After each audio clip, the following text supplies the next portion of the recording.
Vai dar. Não deu. Acabou, acabou. Eita! Nossa, ele só enxerga. Ele não pega no chão. Ah, dá mais uma vez pro tio ver. Ah, vamos ver. O tio quer. Vamos ver se você é corajoso. E a Angélica? A Angélica não quis não. Não, então pequenininho.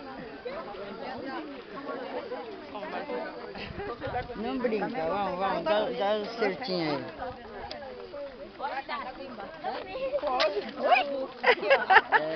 Pegou meu dedo. Então, é bem grosseiro, né?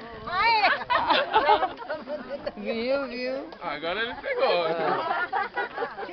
Rápido, tem que tirar na hora. Quem mais quer se habilitar?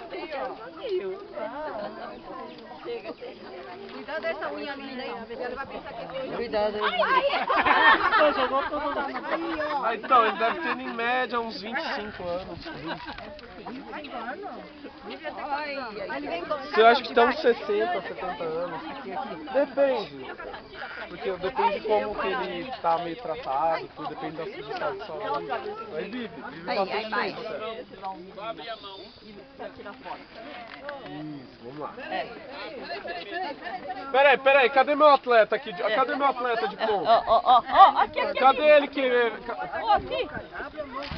Aqui, ó, vem, a senhora também tem que dar aqui, ó. Não, cara, abre a mão. Isso.